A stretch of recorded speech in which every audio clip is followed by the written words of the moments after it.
आज की कहानी जैसी करनी वैसी भरनी। निशा और राजा दोनों एक दूसरे से प्यार करते थे और दोनों एक दूसरे के साथ शादी करना चाहते थे।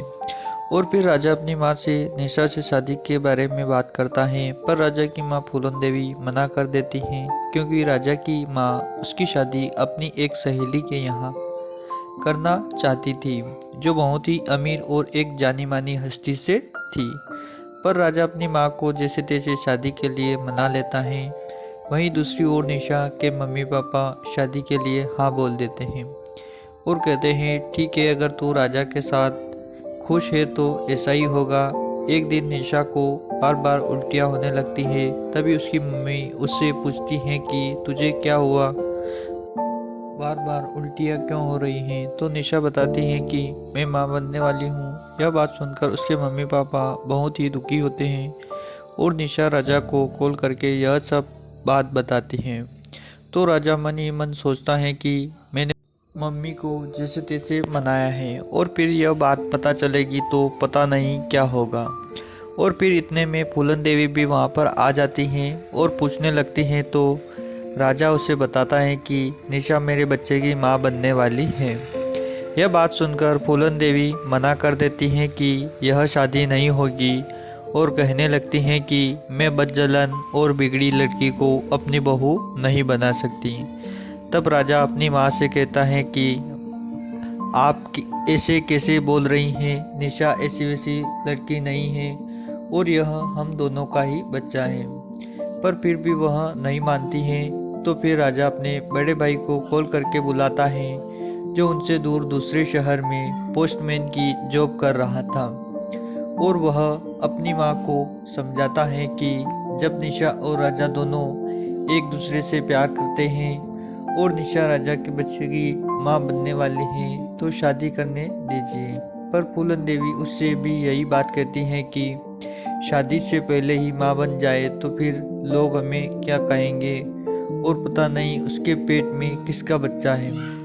तब राजा का भाई कहता है कि जब राजा कह रहा है कि यह उन दोनों का ही बच्चा है तो उन्हीं का होगा और फिर बचपन में ऐसी गलतियाँ हो ही जाती हैं।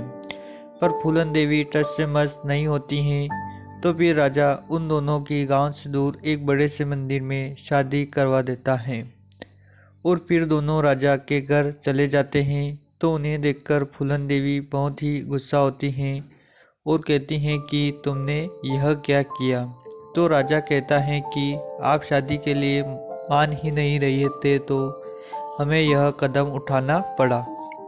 तो फिर राजा की माँ पछताते हुए अपनी बहू का गृह प्रवेश करती हैं, पर मन में निशा को अभी भी स्वीकारती नहीं है और उसे अपने बेटे से दूर करने के बारे में और उस घर से निकालने के बारे में सोचती हैं और मन में साजिशें करती हैं और आगे अपने बेटे को अपनी ही बहू के प्रति भड़काती हैं और कहती हैं कि बहू कुछ भी काम नहीं करती और सारा दिन भर घर का काम मैं ही करती रहती हूँ और बहू का किसी दूसरे के साथ चक्कर है और वह तुझे धोखा दे रही है। पर राजा अपनी माँ पर विश्वास नहीं करता है। पर फूलन देवी आगे भी इसी तरह की साजिशें करती हैं और एक दिन निशा और राजा कहीं बाहर गए थे तो फूलन देवी एक लड़के को बुलाती हैं और उसकी फ़ोटो निशा के गोदरेज में रख देती हैं और उससे कहती हैं कि निशा और राजा घूमने गए हैं।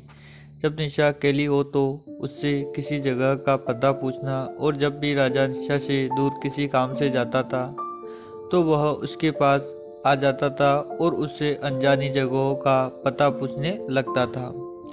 राजा उसे देख लेता है पर वह उस समय कुछ भी नहीं कहता है। और एक दिन राजा जब अपनी गोदरेज में से कुछ ज़रूरी कागजात ढूंढ रहा था तो नीचे एक फ़ोटो गिर जाता है, जिसे देखकर वह कहता है कि यह वही लड़का है जिसके बारे में माँ ने बताया था और उस दिन जब हम घूमने गए थे तब भी यह तुम्हारे पास आया था। तभी निशा कहते हैं कि यह आदमी केवल मुझसे हॉस्पिटल का पता पूछने आया था और यह फ़ोटो मेरे गोदरेज में कैसे आई इसके बारे में मैं कुछ भी नहीं जानती। पर राजा की माँ निशा के प्रति और उसे भड़काती हैं और गलत फहमियाँ उत्पन्न करती हैं कि वह तुझे धोखा दे रही है और पता नहीं यह बच्चा भी तेरा न होकर उसी व्यक्ति का होगा।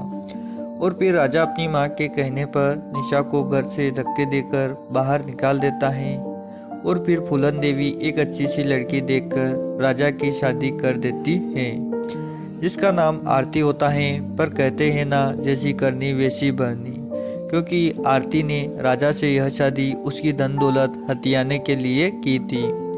और फिर आरती राजा को अपनी ही माँ के खिलाफ भड़काती हैं और कहती हैं कि माँ मुझे अपनी पसंद की चीज़ें खाने नहीं देती हैं और दिन भर मुझसे काम कराती रहती हैं। और एक दिन रोटी करते वक्त आरती का हाथ जल जाता है, तो वह राजा की माँ से कहती हैं कि माँ मेरा हाथ जल गया है, इसलिए आज का काम आप कर देना। फिर फूलन देवी दिन भर काम करते हैं और जैसे ही राजा के ऑफिस आने का टाइम होता है तो आरती काम करने लगती हैं और राजा के आते ही उसे कहती हैं कि देखो ना, मेरा हाथ जल गया है, फिर भी घर का सारा काम माँ ने मुझ पर ही करवाया। और आरती दिन प्रतिदिन ऐसे ही बहाने बनाने लगी कि आज मेरा सर दर्द कर रहा है, कल मेरा पेट दर्द कर रहा है, और इसी तरह बहाने बनाने लगी। और जैसे ही राजा का घर का आने का टाइम होता तो वह काम करने लगती और राजा यह रोज़ देखता था। और आरती भी उससे रोज़ शिकायत करती थी कि घर का सारा काम माँ मुझ पर ही करवाती है। और एक दिन राजा के ऑफिस जाने के बाद उसकी माँ भी किसी काम से बाहर जाती हैं, तो आरती अपने बॉयफ्रेंड को घर पर बुला लेती हैं। वह दोनों बातें करने लगते हैं। तभी राजा की माँ आ जाती हैं और सब कुछ देख लेती हैं और राजा के घर आते उसे सब कुछ बताती हैं।